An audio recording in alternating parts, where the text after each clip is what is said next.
If you're thinking about planting yuccas in your backyard, watch this video first.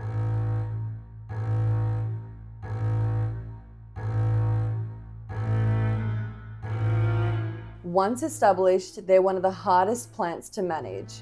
They grow fast, their roots travel further than you expect, and if you simply cut them down, they come back, often with vengeance. We had 16 total yuccas to remove, and some of them were absolutely enormous. This is exactly how we got rid of them.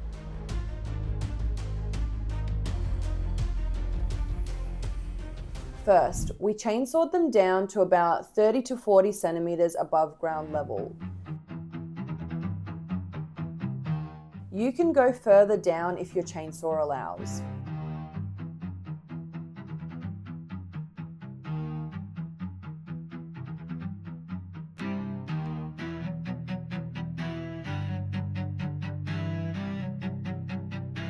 Next, we actually hired a stump grinder from Kennard's Hire for 2 days.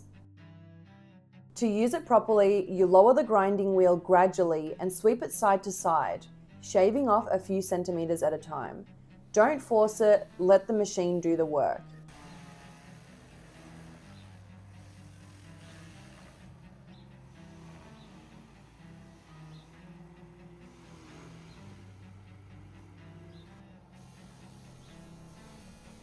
Yuccas have dense, fibrous root systems, so we ground each stump down to roughly 30 centimeters below soil level.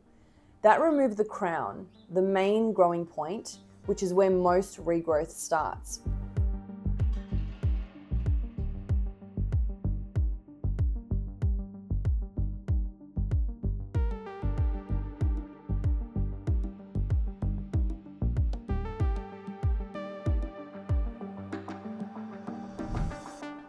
After grinding, we also hired a mini loader to scrape away excess soil.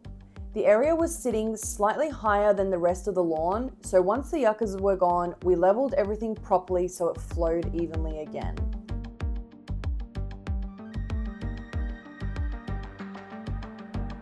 Then came the green waste. I was actually really lucky as I needed bulky organic material to fill the base of my raised beds, so I used a lot of the green waste from the yuccas as fill before adding soil into the veggie beds.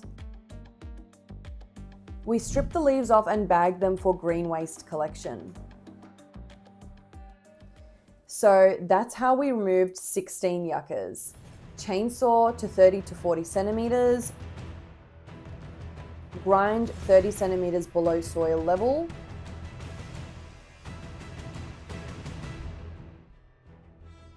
level the area, reuse what you can, green waste the rest. It was loud, physical, and very messy, but completely worth it.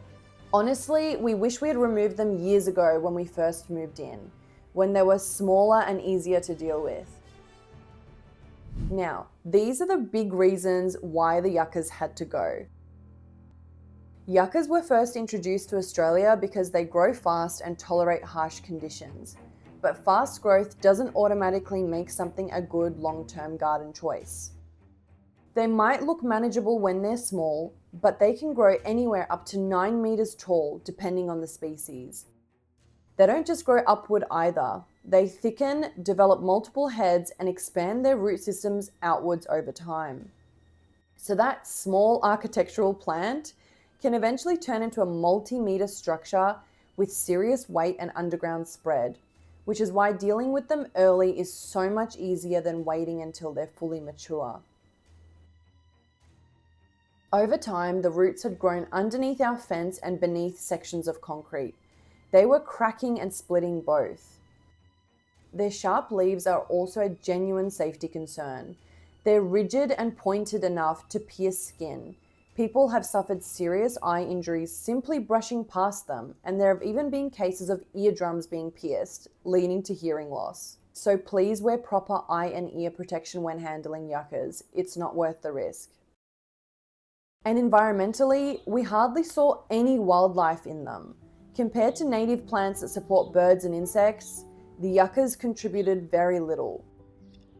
We also have Biggie running around that space. Between the sharp leaves and the fence damage, we knew they just had to go. If you really love the look of yuccas, keep them in pots. That way you control the roots, you can move them, and they can't spread under structures.